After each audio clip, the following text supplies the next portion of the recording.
Halo Sobat Geografi, hari ini kita akan menjelajahi salah satu kepulauan eksotis di Indonesia Timur, yaitu Maluku. Kepulauan Maluku dikenal sebagai The Spice Island. Maluku tidak hanya kaya akan rempah-rempah, tetapi juga menyimpan kekayaan geografi fisik dan manusia yang luar biasa. Mari kita mulai perjalanannya dari sudut pandang geografi fisik modern. Secara geologi, Kepulauan Maluku berada di wilayah pertemuan tiga lempeng tektonik, yaitu lempeng Indo, Australia, Pasifik, dan Eurasia. Ini menjadikan wilayah ini aktif secara seismik dan vulkanik. Dengan banyak gunung berapi aktif seperti Gunung Gamalama dan Gunung Dukono, kondisi ini menciptakan tanah yang subur, cocok untuk pertanian tropis. Selain itu, Maluku memiliki bentang alam yang beragam, mulai dari pegunungan, pantai karang, dan laut dalam, hingga gugusan pulau-pulau kecil yang membentuk pulau-pulau rempah seperti Ternate, Tidore, Seram, dan Ambon. Objek material geografi seperti sungai, danau, pesisir, dan ekosistem laut juga menjadi bagian penting dari studi geografi di wilayah ini. Contohnya, Teluk Ambon yang menjadi jalur transportasi laut dan sumber kehidupan bagi masyarakat pesisir. Sekarang kita bergeser ke geografi manusia Indonesia. Maluku dihuni oleh masyarakat multi-etnis dengan kekayaan budaya dan bahasa lokal.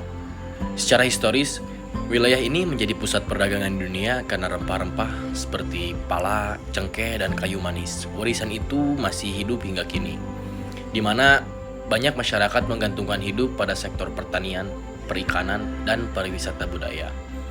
Kota Ambon sebagai ibu kota Provinsi Maluku menjadi pusat aktivitas manusia, mulai dari pendidikan, ekonomi, dan pemerintahan.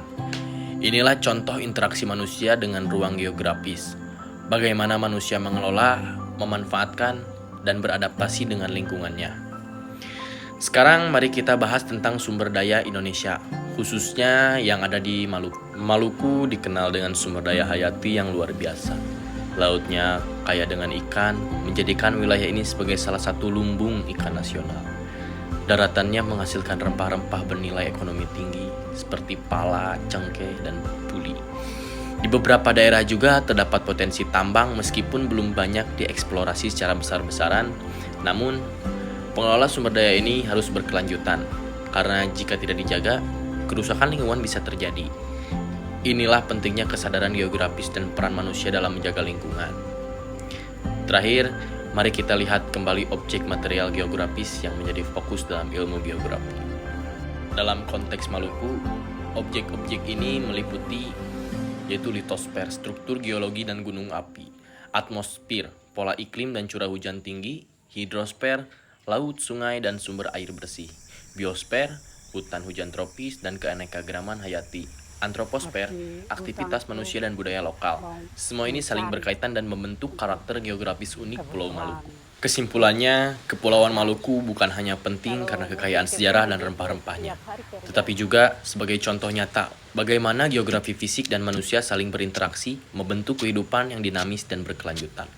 Teruslah belajar, jelajahi, dan cintai bumi kita. Karena dengan memahami geografi, kita memahami masa depan. Sampai jumpa di video pembelajaran berikutnya. Salam geografi.